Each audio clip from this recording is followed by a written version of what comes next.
So I want to thank everyone for attending our annual economic forecast, gloves off. And I'll explain a little bit more about that when we get into the program.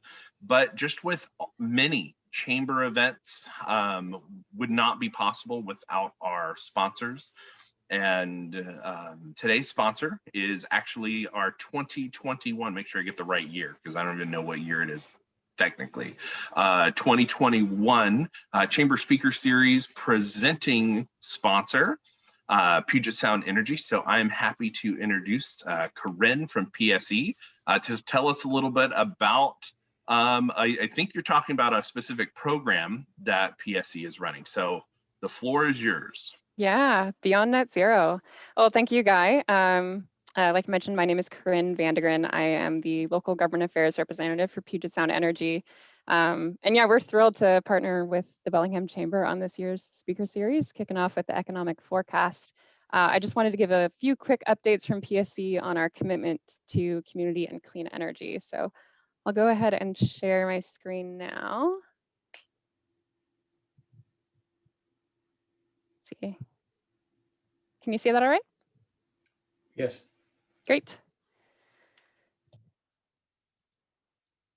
So I joined Puget Sound Energy in May, and when I did, I didn't actually realize that we are Washington's oldest and largest utility. We serve 1.5 million customers, both electric and natural gas. And here in Whatcom County, that's 107,000 electric customers. We also have 140 employees who live and work in Whatcom County, not counting the Patelco crews we pull in for outage events. And over the last year, we've really relied on our community presence to direct our corporate and foundation funding. We were able to get $250,000 out the door to Whatcom County organizations during the pandemic, and $400,000 in bill assistance. We also share our community's value of protecting the environment. Another fun fact, we are the largest utility producer of renewable energy in the Northwest. And nationally, we're the 4th largest utility generator of wind. But it's not just creating energy, it's conserving it. We were able to conserve 14 million kilowatt hours in Whatcom County last year and distribute 3 million in incentives. So that's pretty cool. We're moving forward on our CETA requirements, which means coal-free electricity before 2025, 80% clean energy by 2030, and 100% clean energy by 2045. And in the meantime, we're studying really cool technologies like battery storage. We have our battery project out in Glacier and studying microgrids across the territory, combining rooftop solar with battery storage for community resiliency and reliability. I think the closest one to Whatcom County right now is in Samish Island, but we're looking at 2 other sites here in Whatcom County. So Beyond Net Zero, we announced our Beyond Net Zero pledge in January, and it's really led by our new CEO, Mary Kipp, and her leadership to go beyond our CETA requirements. So that means achieving net zero carbon emissions for both our electric supply and our own operations by 2030. For example, that would mean electrifying our vehicle fleet, on our way to 100% carbon-free electricity by 2045. And for natural gas sales, that means reducing customer end-use carbon emissions by 30% by 2030 and net zero carbon emissions for customer end-use by 2045. And the beyond part is reducing emissions in other sectors beyond energy. So we know in our service territory, we are expecting 1.5 million EVs by 2050. So working on getting that infrastructure up, making sure we have the electricity to meet that demand, and piloting peak use incentives and charging programs. We're also researching how to reduce emissions for fuel for marine and long haul trucking, researching renewable natural gas and hydrogen, and making sure that we reduce our upstream methane emissions as well, looking at the full life cycle of carbon. So there's a lot on our plate, and we're looking forward to launching our just kind of a website to go through these different pillars and explain what it means for our customers. But we also invite our customers to join us in this transition by taking advantage of customer renewable products. There's a lot on this screen, probably way too much to explain today. But I am really proud to be from Whatcom County because we have some of the highest rates of participation. We have 8,000 folks who participate in green power, just over 2,000 in solar choice. We have 4 customers, large customers who participate in our Green Direct program, which those would be City of Bellingham, Port of Bellingham, Whatcom County, and Western Washington University. And that's a first of its kind program for large customers to source all of their electricity from local renewable projects.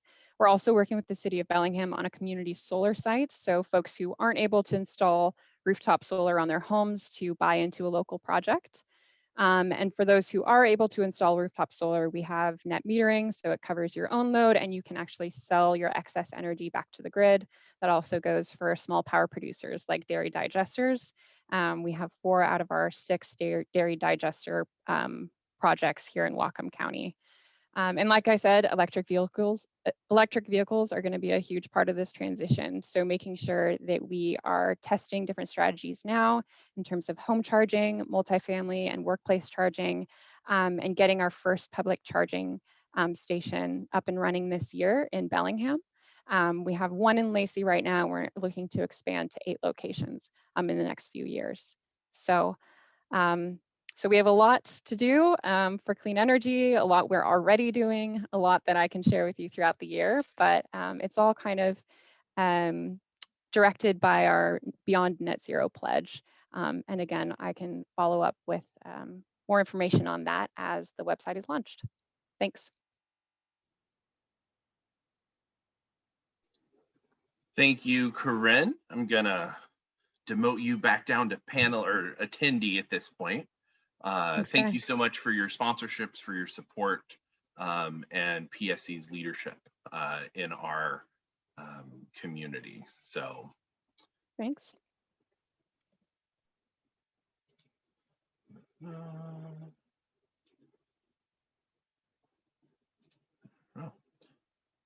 Okay, did that work? Maybe. There we go. Also, I do want to mention we, as the Chamber, just launched last week our Toast of the Town, a celebration of community resiliency video series. And so you can check that out at our Facebook page or at bellingham.com/toast of the town. We're so thankful that we're able to celebrate 15 businesses, entities, and individuals that have done really amazing things for our community. And looking at the attendee list, we actually have some of those that are being recognized over the course of the 5 weeks. So great job to all of those individuals and stepping up and serving our community. So check that out. Super thankful to First Federal and all of our sponsors for that. But without any further ado, I would like to present Dr. Hart Hodges and James McCafferty of Western Washington University Center for Economic and Business Research to provide our annual economic forecast. And I deem this one gloves off, as you can see in James' background, because really, who the heck knows anyway what's going on? And so we're going to use this opportunity to listen to James and Hart, who are truly what I would call the economic experts serving our community, the trends and the data that we need to be paying attention to and that we have questions for. So they've prepared a little bit, but all of you in attendance, please use the Q&A feature for questions, and we will get to that at the very end. So I'm going to, I guess, officially pass it off to Hart or James. I can't remember, whichever one of you has that. So Hart, he simultaneously told the audience we were experts, but then said we're going to make it up. So I'm feeling pretty confident now. Is that not what experts do anyway? Well, Hart's going to keep himself muted, see, so he's a little smarter than I was here. Oh. Because he can just, pretend like he's having a technical problem. Well, if I don't say anything, I can't get in trouble. Exactly. Well, we're not holding you to anything anyway. And so if there's any media on the call, we've got to I saw Dave Gallagher on the list. I know he's going to hold us to something. All right. Oh, fair enough. And And you can. does gloves off mean we can read the attendee list? I'm looking at you, Don, and ask questions or poke fun at people. Matt, I you're don't in know. there We too. probably shouldn't. It is being recorded, so Okay. there's Right. that. No, seriously, on the gloves off part, we do encourage interruption. Don't wait until the end and say, "Oh, back 15 slides ago, you showed blah blah blah." Jump in. We're going to interrupt each other, so we welcome it from you as well. Guy, you're asking, do we really know what's going on? I'll ask, is it possible to make a meaningful economic forecast? Can we know what's happening with inflation? So we're going to dig into that a little bit more. We have some slides that we have used in other talks, so I apologize if you've seen them, but we definitely have some new material here as we try to dig in and invite questions, some things to push against, if not punch. So we'll start. Very busy slide just to wake you up. It's really the top left are some graphics from Chmura Economics. Then we've got University of Alabama, Birmingham School of Epidemiology, and New York Times. And all I'm trying to show here is that Chmura says herd immunity, things really opening up most likely in fall. UAB says spring. New York Times says summer. And Guy, this gets to your point. You're going to have to tell me what's happening with COVID, what's happening with economic mobility before I can make a forecast. Well, I mean, Hart, think about what's happened in the last 24 hours, right? We've seen news reports about Western and Wazoo with a spike in cases suddenly on 2 campuses in the corners of our state. We've seen the CDC director say they're very nervous about the data that's coming out that's not in these charts at this point about case risings around the country with and a growth in some of the different variants that may or may not be covered by the vaccine. So there's a lot of unknowns here at the same time that we seem to be pushing a narrative. So there was some directions yesterday from the White House saying, states should go back to pausing and not reopening things, stay where you're at. Let's settle things down a little bit. And there'll be some states that do and some states that don't. We have Texas as the case study. So COVID cases are certainly rising again on the eastern seaboard, but Texas will be fun to watch since they're quite open. So still, we have to make a forecast. So this chart, we got a graphic of the almost V, and we'll come back to that in terms of GDP. And current quarter probably coming in at about 3.4%. That's the best estimate. But I highlight that the National Association of Business Economists ranged from 1.3 in their lowest quintile of estimates to 5. There was actually some call early that we could see a double dip in the first quarter, but that was when there was argument over stimulus and whether the election had been stolen and this, that, and the other thing.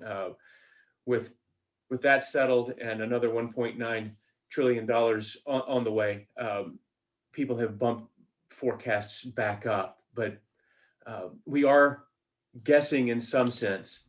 But the growth, the growth, if we were to expand this out, and we're going to get to forecast here, but the growth is really in Q2, Q3, and Q4. We've got a slide on that. Building into the year, yes. So when we say 4.8%, and that comes from NABE as GDP growth for 2021, we are talking about the stimulus money only entering the economy now. It'll get spent. So it's Q2, Q3, Q4 where we'll see that growth, and it'll spill into 2022. So the outlook for 2022 is still above our recent sort of decades worth of below 3 GDP growth because of the stimulus is going to carry into next year. I've got a couple of different forecasts for inflation, one from the Congressional Budget Office, one from NABE, both of which are focusing on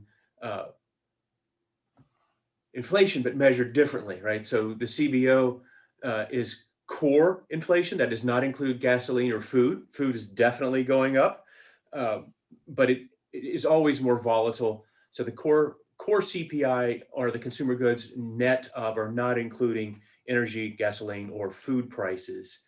And Don's going to hit the ding, ding, dinging button, wants to have a punch in here. Do remember that the CPI does not include housing. Bureau of Labor Statistics long ago considered housing an investment good, not a consumer good. So housing is not in the consumer bundle. Some cost of living measures do include rents and other measures of housing.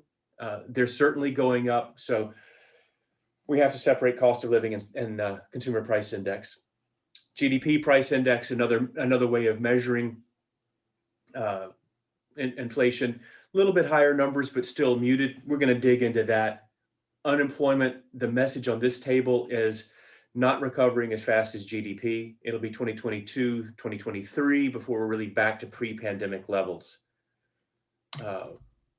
Regionally, too many numbers on this. I'm not going to get into it in detail. What I will highlight is that employment in the Puget Sound has been doing better over the last decade than nationally. We've had more employment growth, not as big of a drop in 2020. Thank you, Amazon, Microsoft, Adobe, et cetera. And thankfully, the worst case scenarios for school districts and Western and so on didn't come to pass. But bigger drop, bigger bounce back nationally in employment. But by That's just math, though, Hart. That's just math. You're tricking the audience with math here. Yep. What's wrong with that? Well, here's the problem with math is that the rest of the country had a much larger shock to their employment. They lost more people. So as they recover, their recovery is going to look a lot better than it's going to look here. And it's just math. It's not reality. It's just in how we express the math. And we see the same kind of issues around how we calculate GDP and changing GDP and unemployment. And we'll point this out a couple times for you guys today, but the math that's involved behind these numbers is really important. It's not that strenuous. It's mostly fifth grade math, but it eludes a lot of people. So you got to keep track of your denominators and your numerators and think through why these numbers are changing the way they're doing. Sounds like doing some gazintas. Hey. So part of what I think you're saying is a 10% drop is not offset by a 10% gain, and that sort of thing. Exactly. So I've got a caller's question here. The Fed announced a policy shift related to inflation using the phrase average inflation targeting, which is one of my new favorite phases, by the way. Powell commented it was their intent to let inflation run moderately above, letting it run hot, as some authors would say, above the 2% target, since it's run below that for so long. So the question is, what does moderately mean? Does moderately mean 1 point or 3 points? That's a great question. And I would venture that there is no answer. If you could pin Jerome Powell into a bar and talk to him for a little bit, it's to be determined. One of the reasons they want it running above 2% for some period of time, and I think the answer to the what is that, they want to see inflation pull wages, help those in the lower end of the spectrum. So we need to see a little bit of inflation. That's going to require some strength in the labor market, but they want it to last long enough so that the lower end of the wage spectrum is coming up. That they've realized in the last decades that it takes a little bit more or inflation or a little bit longer inflation for you to see notable wage growth at the bottom, and they want to see that. So I think only when you're how much above 2 or how long above 2, I think is going to depend partly on what's happening in lower wage brackets. James, this gets to your point. Everybody can ignore what the different colors mean. They're different components of the stimulus package. The point of the graphic is just right here, that we're here in Q1 for another day. The spending is rippling into the economy. The effect on GDP carries through this year into next year before subsiding. And so this is what you were saying earlier, that the reason people are fairly confident about their forecast is this: a lot of money getting pushed in the economy that's going to carry or wash over a world of evil for several quarters. You know, this chart is actually really fascinating to me because this is what's a lot of people were worried 1.9, that's such a big number. Is it too big? Is it going to overheat the economy? And this chart explains why it's not too big and it probably won't overheat the economy. Is that it's a delayed, it's almost like it's like taking Tylenol, right? It releases over time. And so there's going to be a elongated period of time where this stuff is going to impact. So some of that money going to local governments, for example, will take a while before it even starts to really spend. And so we're seeing this. And then you can layer on top of this the infrastructure bills and things like that they're talking about, which are not stimulus per se. Okay, so you're saying it's not going to overheat the economy. We'll come back to the debt question, but let's get into whether or not it's inflationary. On the left here, I've got supply squeeze, and I don't just mean in the Suez Canal. I mean chip shortages blocking up car production. We've got disruptions in supply chain. Just try to order a refrigerator, cars. So I have here the supply squeeze and the effect on used car sale prices or value really going up. And on the right, what I'm trying to highlight here is, and Corinne already mentioned, number of electric vehicles coming in, but they use a lot of copper. Renewable power generation using a lot of copper. So we're going to have a commodity push. We've got supply constraints. How are you not going to overheat the economy when on top of that you're putting all this money in? Commodity inflation, comedy inflation. Comedy inflation. Is that new though, Hart? I mean, we've been seeing that for a while. That's where inflation's been for a while. It's been in commodity, and it's been in investment, real estate, and those kinds of places, right? I mean, so is this really you're new? Changing the topic. If you're going to talk about housing, you're changing. That's several slides from now. You're changing. We'll get there. All right. So no, there is an argument for inflation, and I think what the Fed is going to say right now is the supply shocks are temporary. It's hard for anybody to raise their prices when you have Amazon sitting there saying, thank you very much, we'll just undercut you. And then I've got a fairly hard to read graphic on debt as a percent of GDP. Most people look at that and say, that's debt, it's going to cause inflation because we've got it. But some economists are starting to argue that we're living in a low interest, long duration world, and any uptick in prices, inflation, or interest rates stalls the economy, squashes inflation. That's an interesting slide because it's most people have this perception around U.S. debt.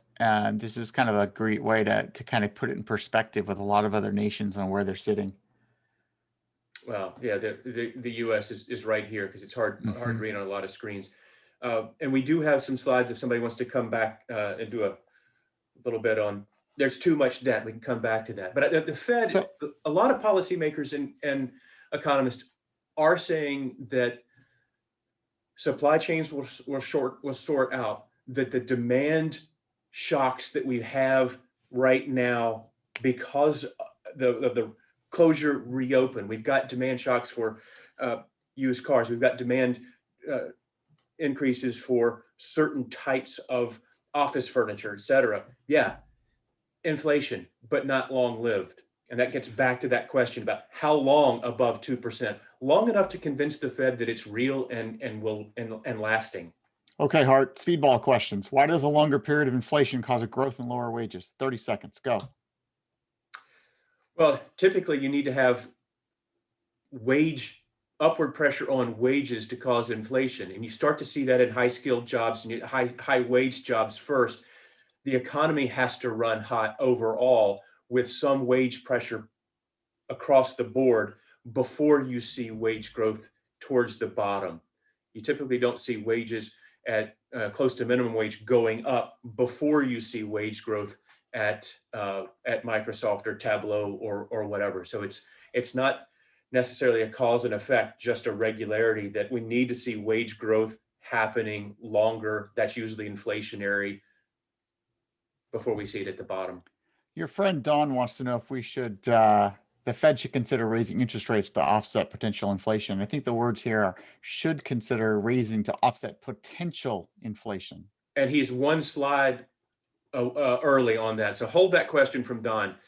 I put this up because And earlier this month, the Federal Reserve Bank of San Francisco always puts out a monthly economic letter, and the one in end of February, beginning of March, was, gee, folks, there's a lot of uncertainty around inflation. Just within the Fed, the forecast range is historically large. In Europe, when you do the same sort of graph, they can't even agree on whether there's inflation or deflation. It's even bigger.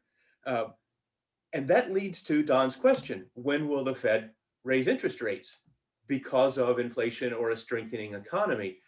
Last week in the NABE conference, they took a survey of all the participants, and especially the forecast team. When do they think the Fed is going to have to raise the federal funds rate to offset inflation or to start slowing things down? The preponderance was what, James? Late next year? Late 2022, early 23 is where most people sat, and it's a lot of fence splitting here on which way they went. So it was interesting talking with people after they did this poll and on why they picked what they picked. And most of the people that picked late 22 could have been pushed into early 23, and the people that picked early 23 could have been pushed into early 22. So but late next year. We have this. There's been a growth. There's a handful of economists, a small fraction, that are now worried about inflation and say it will be strong enough this year that the Fed will have to raise rates towards the end of 2021. That number is growing, and this is sort of Don's question, and Guy already answered earlier when he said we don't know. James, Place your bets. You mentioned housing. Housing, yeah. Stole these from Matthew Gardner at Windermere. It's a simple story. There's nothing for sale. I'd like to sell my house and downsize, but I can't because I don't want to pay $1 million for the condo. So I'm sitting. Very few people are selling. Economic mobility is down, right? I'm not moving for jobs yet. I'm waiting again. So all sorts of pressures on supply, which means upward pressure. Demand is there, and we're going to have to unpack this a little bit, right? Because we have the home buyers who have done very well through this pandemic. Thank you very much. And then we have the home renters who have not. So when I say the housing market is strong, I am focusing on a particular segment of society. Owner occupied. Yeah, not the whole thing. And we're expecting, Matthew and everybody's expecting continued home price appreciation. Sale volumes may be down because inventory is down. Activity may slow, but prices should be propped up. Another place where money is finding a home is in the stock market. GameStop. What? GameStop. Did you need some wallpaper? GameStop. You're talking about meme stocks. All sorts of fun. Buy Hertz. They're in bankruptcy. Wait. That's not what my financial advisor says. This picture is just trying to show what the S&P 500 and NASDAQ might have looked like without quantitative easing, starting back in 2009. Lots of money finding a home in literally homes or assets like stocks. Not as much of inflation in consumer prices. Switching to the labor market. Got the unemployment rate on the bottom left. Here you see the run up and the rapid drop. That's a V-shaped recovery. I'm sure of it. It's a backwards square root sign. Okay. It's not a V. So lots of jobs came back in a hurry. Not so fast in business travel, not so fast yet in restaurants and so on.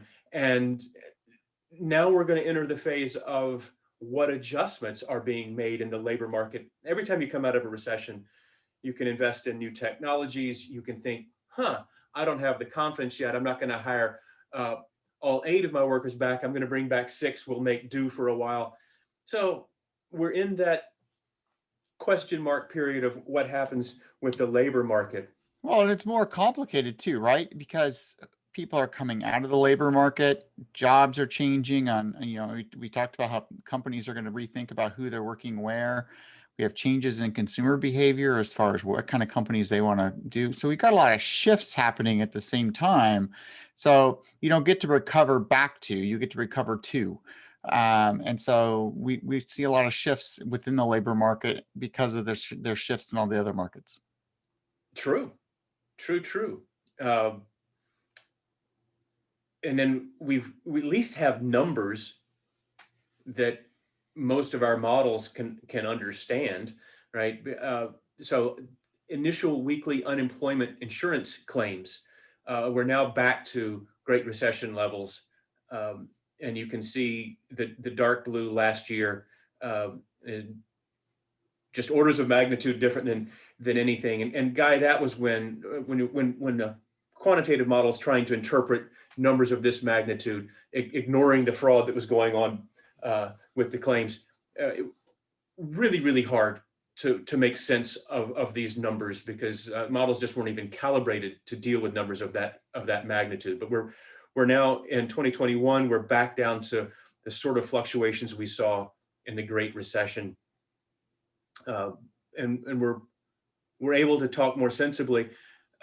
Labor market is recovering a little bit faster than most people had predicted, but as James points out, we're now up against how many people do I hire, how many people do I bring back to the office, so on and so forth. Really quickly, some of you have seen this slide before. The blue line is employment in the goods producing industry sectors, think construction and manufacturing. And you can see, you can pick your favorite recession, 82, 84, 91, dot-com, Great Recession. And notice it's the blue line that dips. The pinkish line is the services providing sectors. They don't tip as much, right? Historically, recessions have hit manufacturing, construction sectors when confidence fades and people wait to buy that car or that dishwasher. It hurts the manufacturing sectors. We don't build and we wait until, blah, blah, blah. Art, is there something unique about goods and services sectors as far as who they employ or wages or anything like that? Well, if I'm going to be gloves off and politically incorrect, I'll say blue is for boys and pink is for women. The male-dominated goods-producing jobs and women are much more highly represented in the services providing, especially the services. Look at what happened in 2020. So it was a different sort of recession altogether. And you had women dominating food service, retail, especially smaller in-person retail. You had a lot of women in healthcare, home healthcare, not just in hospital. So the recession hit particular sectors that were much more dominated or influenced by women and communities of color. We can also slice this by average wages. Okay, well, let's try it this way. Yeah, let's look at that. So higher wage, dark blue, lower wage, the black. And you can see just big differences in where the job loss occurred, how quickly the recovery. So the higher income folks bouncing around, recovered by summer, not much of a dip, all fine. We're still 10% below for lower income workers, and it's 3.5 million fewer people. So GDP gets to recover and we're making as much stuff, but with millions fewer people. And it turns out that it's not just an equal distribution of who's in this 3.6. It's a lot of women. It's a lot of people of color, a lot of lower wage. And there's still people working at home. Lots of folks working from home, and more women working from home than men, in part because more women are still at home taking care of kids who are home doing school from home. And some of these women have left a job, and since they're home with the kids, they're not actively looking for a job, so they're not counted as unemployed. Wait, this sounds like a story problem. Hold on, Hart. Okay, the train leaves New York going 300 miles an hour, and another train leaves Chicago. So you get to do somewhere in the middle. All right. So James is getting at this math over here on the right. If 7 people out of 100 are unemployed, so we have 100 people in the labor force, 7 of them are unemployed looking for work. We have an unemployment rate of 7%. I could do that with my fingers. Perfect. All right. If there were 3 other people who had left the labor force, because they're just home with the kids and no longer looking for work. They're not counted as unemployed or as part of the labor force. If I added those three back in and said, let's count them. Let's assume they really are part of the labor force and they're unemployed. Look what happens to our unemployment rate. So, Hart, would you argue that perhaps the workforce participation rate might be a better metric than the unemployment rate? I will say, I'll steal your line, always look at multiple metrics. Never look at one statistic and say, oh, got it. So labor force participation rate, and I would say employment to population ratios, especially given how people look for work these days. They're harder to count, harder to find, but there are trends in labor force participation that are important to keep in mind. So that you miss if you look just at unemployment. Back to our outlook, Economic Revenue Forecast Council. So our friends from Olympia saying employment in the state will get back to pre-pandemic levels late next year, and it's going to be 2024 before we get back to where sort of we would have been on trend. And that gets to your point, James. I don't like using a distant past as a good reference. Things are always changing, but you have to keep in mind that these long-term trends and long-term averages are what drive time series forecasting models. So locally, Whatcom County, you can see the recovery. Construction is back to where it was in late 2019, above where it was. Professional business services basically back. Retail, not nearly as big of a hit as you'd think because of some of the pivoting and what we were able to do. And then you've got manufacturing, partly a Saffron and Talco story there.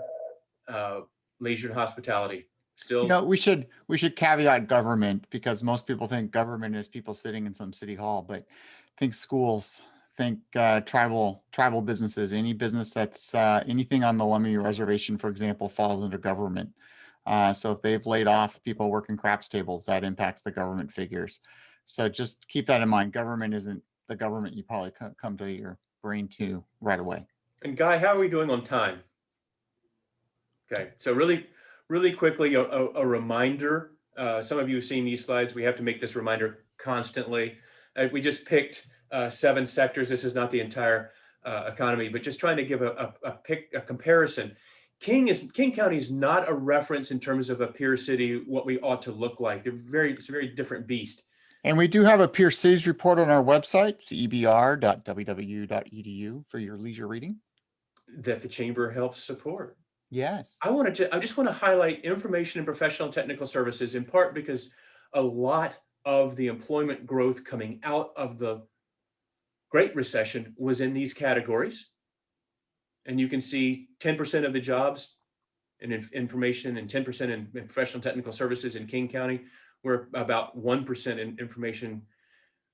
Yeah, we have a lot in government, but as James mentioned, tribal and any smaller statistical area, a county, more rural. Most counties in Washington State look like this. It's going to have a bigger government sector because the K-12 and local government is just a bigger player.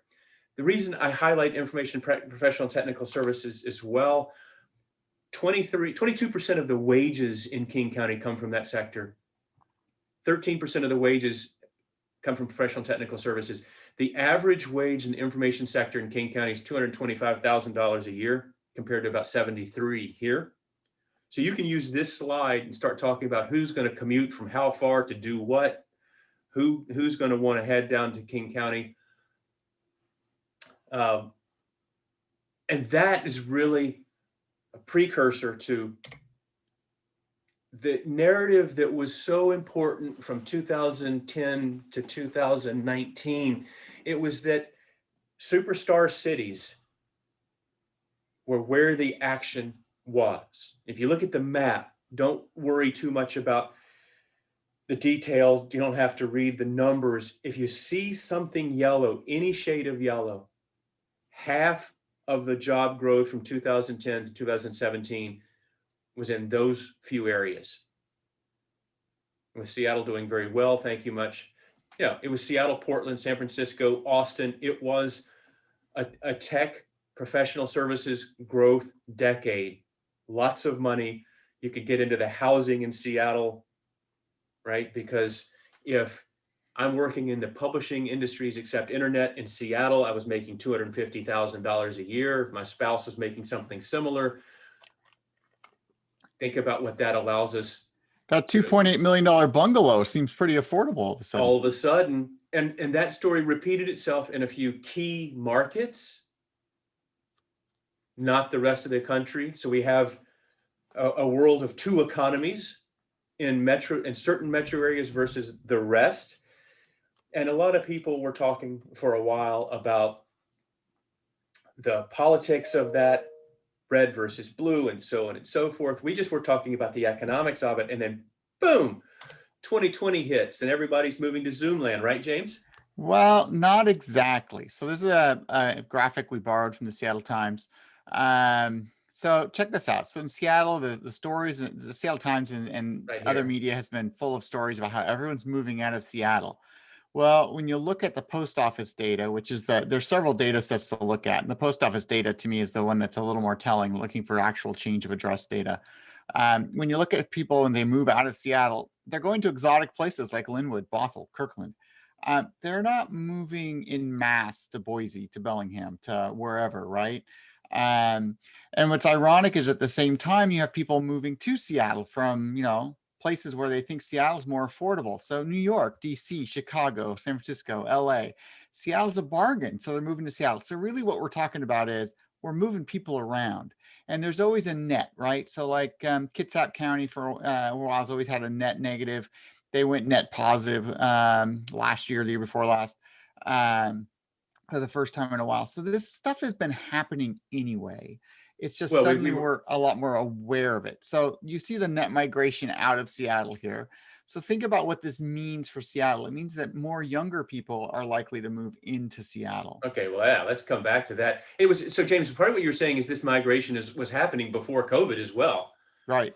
People were already trying to adjust to the economics of cost of living in Seattle. The real question here is, like remote working, right? Is this go back to the map? Is this remote working that's causing this? And Hart, you've got stories of people that have moved to Bellingham from Seattle for remote working, but their employers don't intend to stay in remote working mode. So what does that mean? And I think because of the unknowingness of a lot of people in their jobs, they're not necessarily moving thinking they're going to remote work because a lot of employers long-term are more likely to move into a hybrid type of format than 100% remote. Well, and I'll throw in that I can work at my current job remotely maybe, but how do I network for my next job? And especially if I need to network with other employers and other people working at other jobs, that's hard to do from my living room. So I think, and James, you've already mentioned cities may become younger. As millennials reach their primary household formation age, they're going to be moving out of Seattle, looking for some space. We were seeing that pre-COVID. These are the numbers, right? Most popular place for people leaving New York was Seattle. Seattle also one of the most popular places for people leaving San Francisco because Seattle is affordable and spacious.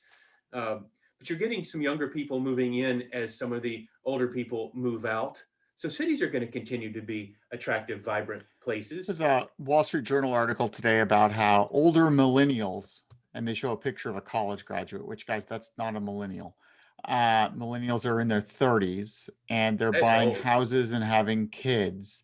But they're seeing that their family wealth is almost back on track where it was with their parents. And so a lot of the narratives around millennials really is becoming more anecdotes and not being backed up by facts and data. All right. So we do have more slides, but I want to. I have a question for you, Hart. So let's go back to real estate. For me or for Guy? Well, no, it's for you, Hart. You got all the hard. My note says you got all the hard questions. So going back to real estate for a second, Whatcom County has real no inventory, and I actually was playing yesterday and looking at real estate inventory in Whatcom, and there's not a ton there. How long will we be in this situation? If interest rates go up, will that lead to more inventory? right? The purchasing power goes down for buyers. Does interest rates affect the inventory, or do we just kind of stay in this mode for a while because people are too nervous to move? I don't know exactly how interest rates affect inventory. I think there has to be an increase in mobility, increase of people wanting to move. There has to be opportunity. There's so much uncertainty. I mean, I might think I can move to, you can pick a place, but I can't really start my job yet. Everything's still remote. I don't feel safe yet to go house hunt. So I'm not moving. I can keep my current house and start my new job remotely, and I'll think about moving later. So I think inventory will pick up a little bit as we approach herd immunity, right? But that may be fall, because interest rates can lower demand for housing. It can affect both the supply and the demand side. We're in this for a while. We'll go back to commodities though, because if you're talking real estate, I read an article last week. The average home right now has an increased price in construction of almost $30,000 simply because of changes in lumber prices. And that, of course, is being factored. The article wanted to blame the pine beetles. It's not quite that simple, but there's a lot of things around the commodities that go into homes that have caused home prices to rise as well. Well, and something we haven't mentioned in many of our talks, James, if you remember a couple of years ago, we were showing statistics on migration and how decades-long trend migration was slowing. One of the takeaways from that is people are staying in their houses longer. And that hasn't been factored into a lot of calculations, and it's not a COVID thing. So, I think some of the inventory shortage is sort of a structural issue in key markets, right? There are markets where it's easy to build, not as easy where you have, a Seattle where you got constraints by water, steepness, et cetera. So I think the housing market will slow when interest rates go up. Housing prices will moderate, or the rate of increase will moderate when mortgage rates go up. But the inventory part is going to be really slow to come out. Housing prices are more connected to income than anything else. I mean, interest rates obviously flow into that because, income plus the interest equals your payment.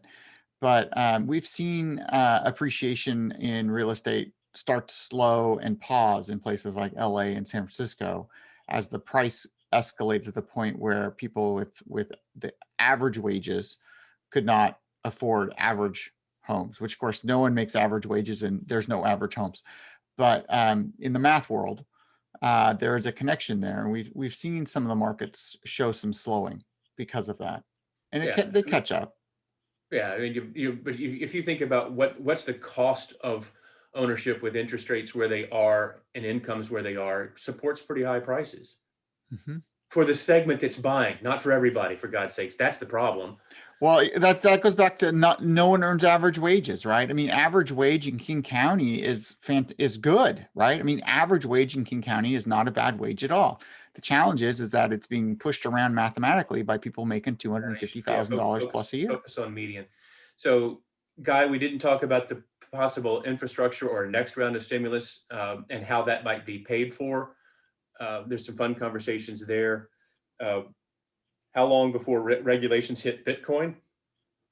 Will Bitcoin be treated like gold in terms of ownership? It will be regulated and it will be taxed as a collectible, more like gold. And there's some fun things there.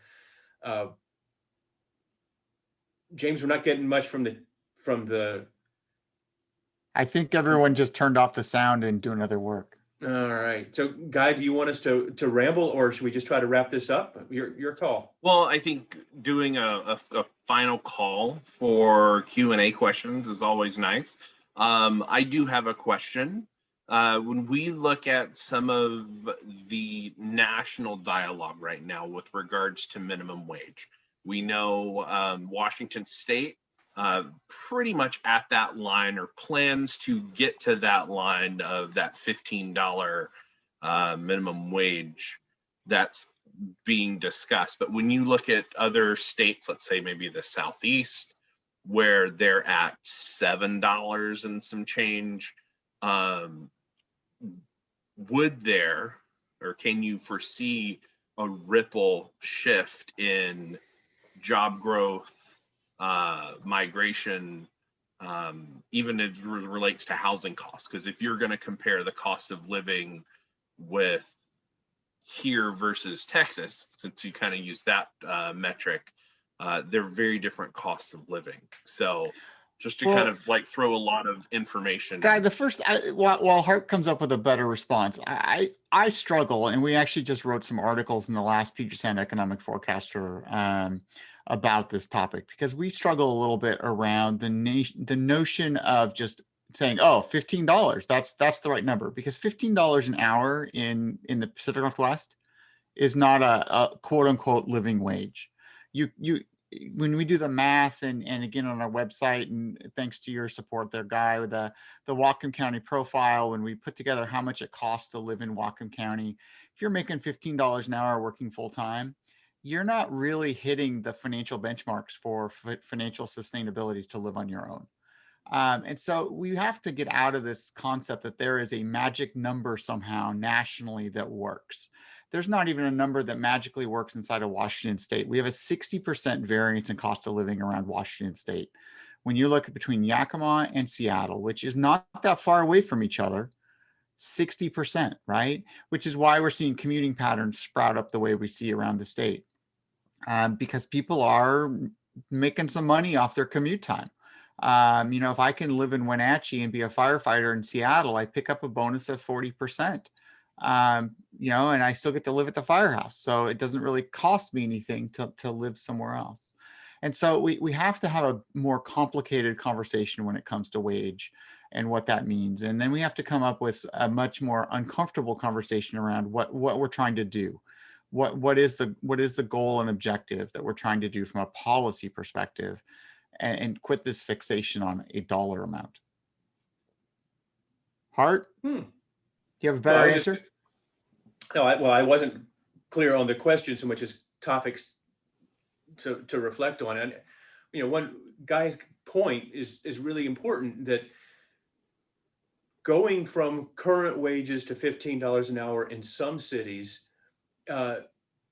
won't result in much, if any, increases in unemployment, because it's a very manageable change and it's probably happening anyway. Yet there are other cities where that's an enormous change, and it'll be very disruptive. So political feasibility, right, James, of one number across the country is going to be really challenging, or how fast we phase into that. It should vary by region, because the economic realities and cost of living and starting points are so different. But we're good at having nuanced discussions in Washington, D.C., so they're on it. Well, it's funny you mentioned that, Hart, because Ray wrote in with a thing asking about the fully refundable child tax credit, child allowance in the ARP bill that's then flowing into some folks' checking accounts. Is that going to impact the cost of child rearing? Housing, healthcare, childcare, tuition. If parents suddenly have more money to spend, does it mean that families can afford things like childcare or childcare affordability? And I would append that to say, does that mean there's some families out there that, that extra $500 a month or whatever it is going to be, right? Because it depends on how many kids you have. But if you have your 2 point whatever kids, it's $500. Then does that mean people are going to decide, hey, it's not worth having two incomes in our household, because honestly, we're spending most of that money on childcare anyway. Let's not do that anymore. Let's do something different. Do you think you're going to see some shifts from that? And then, the real question, of course, is will it continue past this year? Because if it doesn't continue past this year, then it won't. I don't think people are going to make changes until they know it's more permanent. Yeah, you can't. And childcare is something we don't like to think of as being the sort of constraint that it is. There are people living in one community, and they may be able to have a better job in the next community, but they're not moving because their parents are helping take care of their kids, and they can't afford commercial daycare or what have you. Or you've got a parent, right? There's either a childcare or a healthcare component that's really important in economic discussions. And you're right that I have to know that child support funding is dependable before I can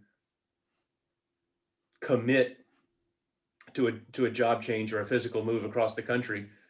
So yeah, it's 6 months. I mean, people aren't going to see that money until June. It expires at the end of the calendar year. I suspect that we're not going to see a lot of shifts in behaviors because of it.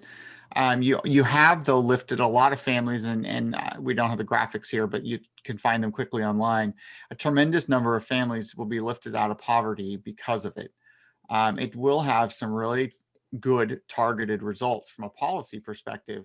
The real question is it a stimulus type program, or is it become a longer term where we're actually modifying behaviors kind of an effort?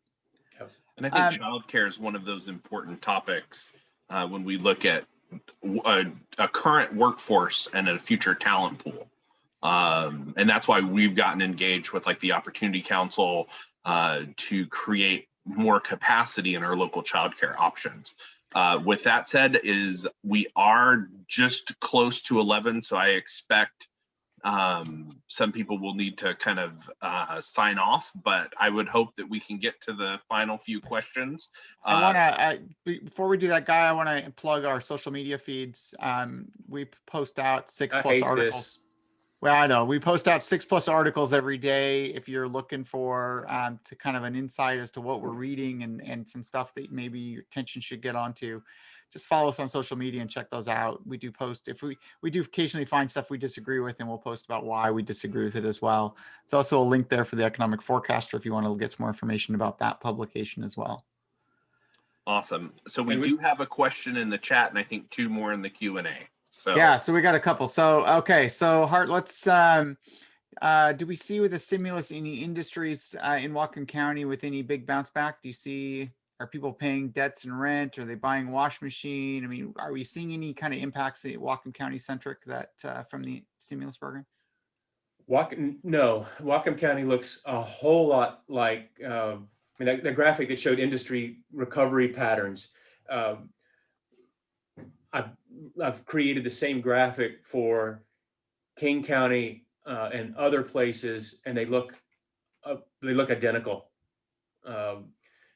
The bounce back that we're all waiting for is in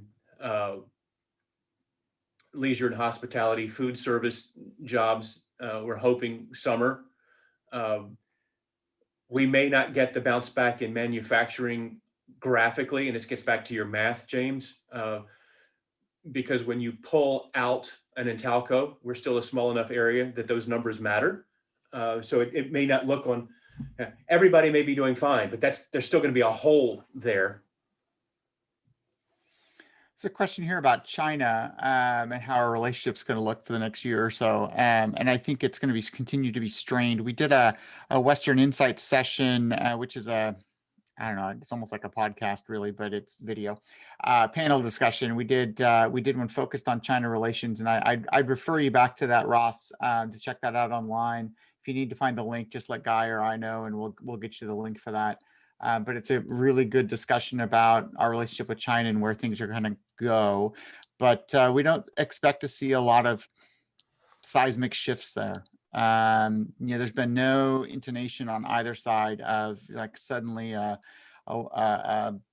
defrosting or we're going to kind of continue on. And yesterday we saw some tariff activity and threatening some tariffs against the UK. So there's going to be a lot of activity in our foreign relations here coming up. And Matt, childcare and elder care, you're absolutely right. All the things we talked about, childcare is the same thing with elder care. We are just finishing up a study. We teamed up with the United Way of Whatcom County on a childcare demand study.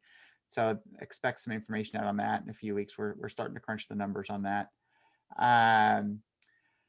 Let's see here. What do we think of the border restrictions? Not having Canadians in Whatcom County for a year, has that impacted the economy like you thought it would? Art, yes. What's your thoughts? Well, I mean, yeah. I mean, part of we can go back to the graphic. Retail has rebounded faster in a lot of other places than it has here. I mentioned that retail didn't collapse. There was a lot of pivoting from stores to be able to stay open, to be able to do something creatively more online. But the bounce back in retail in Seattle has been extreme, but that's because Amazon is in the retail category there in terms of classifications. But the border closure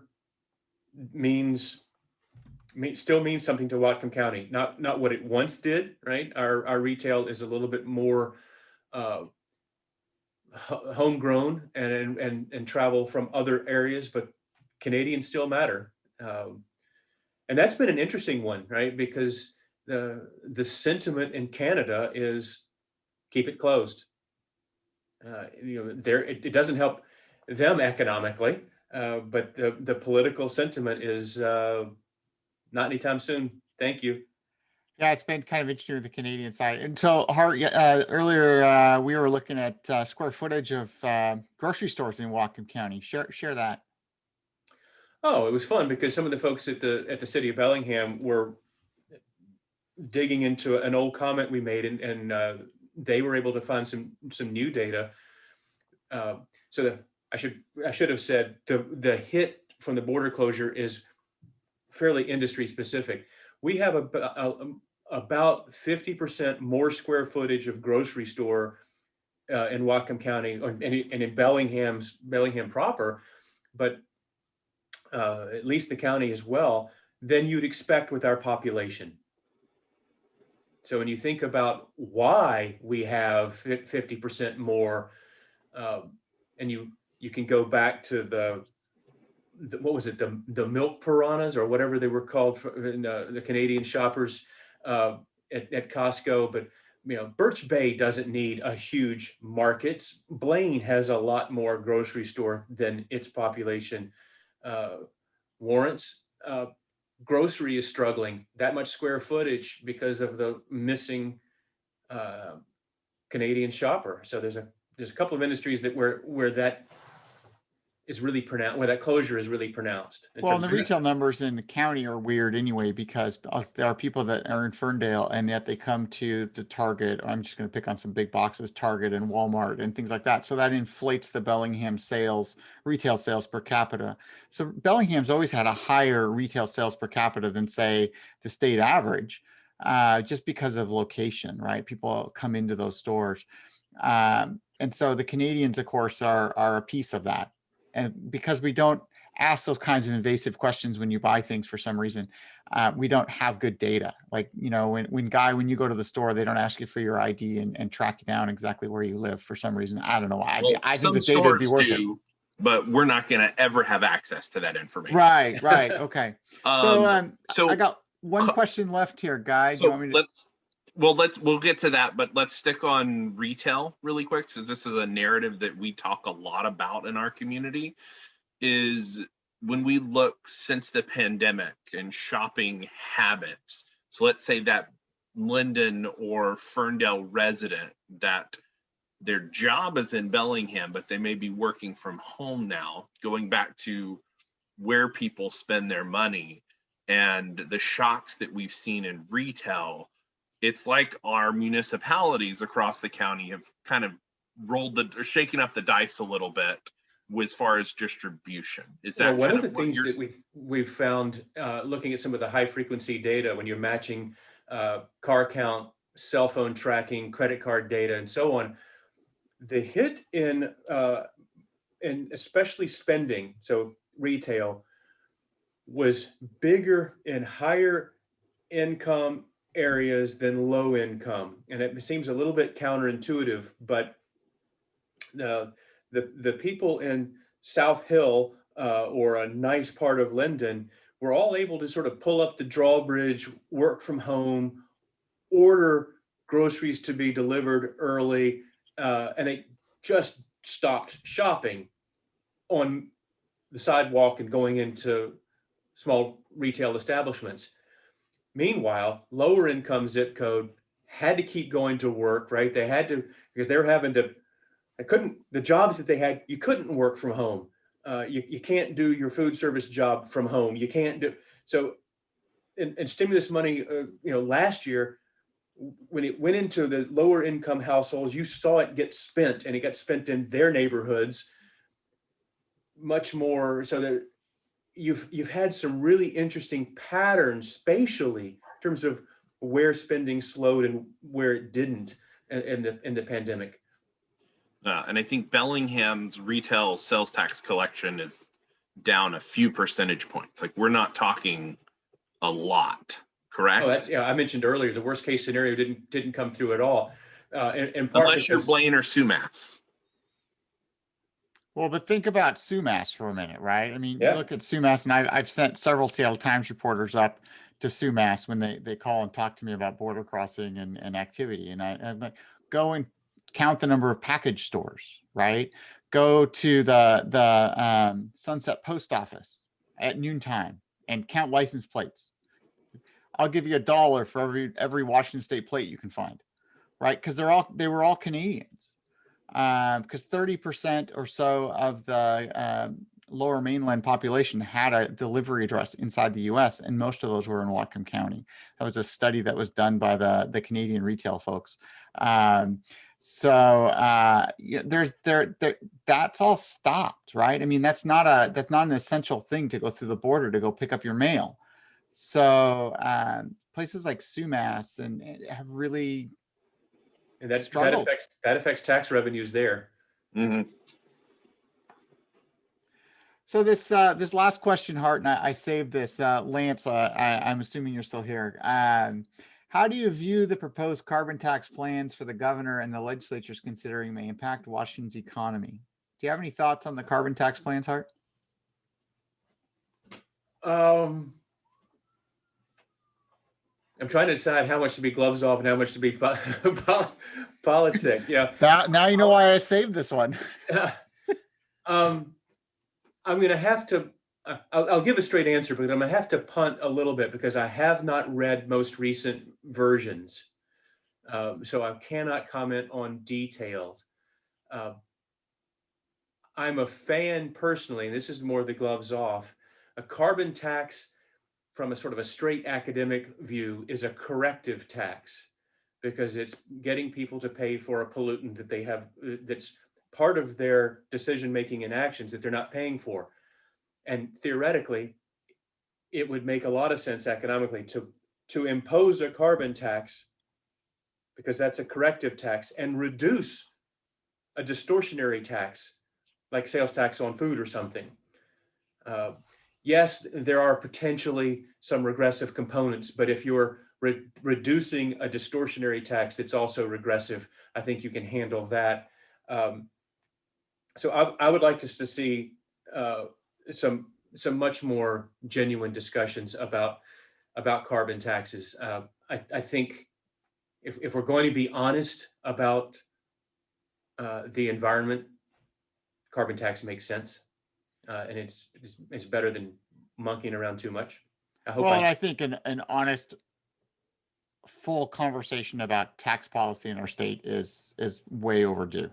There's an inertia that happens in public policy, and it puts you in spots where sometimes we get into places that. Yeah, we always have a starting point bias. If you're going to make a change, you're going to gore somebody's ox. I got to check that phrase. Okay, so Mr. Goldberg would like to remind the audience, and this is a good reminder, Don, that sales tax is complicated because of Washington State's tax. And I always tell people, explain this as tax schemes, and that everyone kind of can wrinkle their nose then because everyone has a tax scheme. Our tax, the way we tax things here in Washington State's a destination-based sales tax. So if I order something and I live in Linden, but I have it delivered to campus in Bellingham, Bellingham gets the sales tax, regardless of where I live, or it's wherever I got delivery for it. If you order a whole bunch of stuff from Home Depot in Bellingham and have it delivered to Blaine, Blaine gets the sales tax. So same thing happens with Amazon, with wherever. So it's all destination based, wherever the customer takes possession of it. And so in our tax records, we don't have a way at a state level to break those apart. We have worked with some cities around doing that at a city level to understand that where their sales tax are coming from. So the notion of shop local to support your city, that doesn't, actually your city gets the money either way. So does your county. But on the other hand, shopping local to, support your local companies because you think that they increase the likability of your community, that's a whole nother issue. Let's see here. We got, sounds like the future is Nomadland. I haven't watched that yet, Hart, so I can't speak to the reference. So I'll have to come back to that. We'll let that, for the people in the know, you're probably laughing. If you haven't gotten there like I haven't, then now you got something else to do. Why does a carbon tax make sense without considering a tax on all products that end up in the dump? What was that? Why does carbon tax make sense without considering a tax on all the products that end up in the dump? Don't we pay a fee, taxes on waste product? I'm pretty sure there's a tax on that. I think, that's a valid point. If who's responsible for packaging and all sorts of things? I guess that's part of what I meant about a genuine conversation. If you're concerned about the environment, we don't pay for a lot of things that we then dump on other people or the environment, and that includes a heck of a lot of waste. We appease ourselves thinking that we're recycling a lot of things that still ends up in the landfills because of the economics of recycling right now. So it's a good point. Carbon's the poster child because of all the talk of climate change, but we really should back up and just talk about waste in general. And it's probably worth starting with, where can we make meaningful steps at reducing waste, and what to tax or what incentives to create. So I think that's I'm going to say that's more as much of a statement as it is a question, and I think it's a good one. All right, last question. It's going to bring us full circle. Last question and bring us back full circle. Does debt to GDP even matter? Whoever asked that question gets a gold star, because I was kind of expecting it. Does debt to GDP matter? Yes. One of the hard parts, though, is when, at what level, and no one. Goes full circle because it gets back to Guy's starting point. No one knows how much debt is too much. Jason Furman at Harvard, and he gave a presentation this month at the NABE conference, has done a lot of work, and he said, is it 60% of GDP, 100, 1,000? And he said, first of all, that's the wrong way to think about it, because debt is a stock.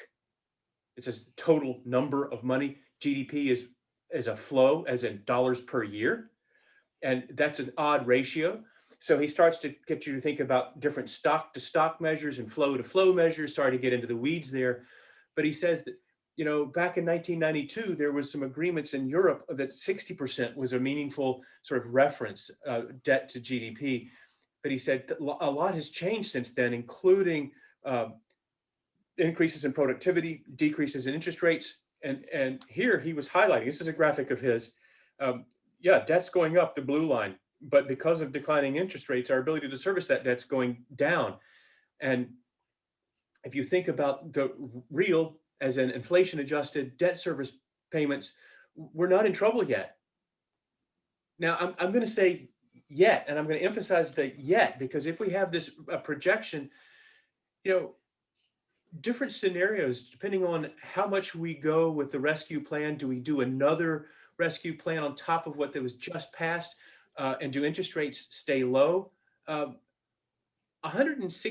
of GDP, if we have economic growth, and if the real interest rates stay below, say, rates on the 10-year treasuries or something like that, probably sustainable. The one issue here is, though, that we don't have any guidelines. We're not saying let's keep our debt such that our interest rate regime stays within a certain framework so that the debt remains sustainable. You don't want interest rates running away from you, so that the government, a nightmare scenario is that the government is collecting less on its bonds than it's having to pay. That wouldn't make any sense. Or the people are having to pay. We're not having that conversation. We're just arguing about whether it should be 100%, 200%. So it's a great question. Is the current debt really scary? No, because of where interest rates are. But we can get to scary, and we're not trying to define scary. That's not going to make sense. That's what's scary to me. How's that for too many scaries? Rob Fix gets the gold star. So nice job. He usually does. So with that, I want to thank Hart and James for your time this morning. Great presentation, a lot of data, a lot of info. And as we've discussed at length this morning, it's a guess, right? It's some educated guesses, and we've got a pretty good idea in some avenues, but there's still a lot of unknowns. Especially right now. So the known is, let's take care of as many people as we can. Let's get as many shots in arms as possible so we can begin to reopen the economy and then kind of figure out firmly what's next. So a couple of things were mentioned. First and foremost, we want to thank Puget Sound Energy for being the series sponsor. Look forward to more upcoming Chamber Speaker series through the course of this year. James also mentioned our economic profile.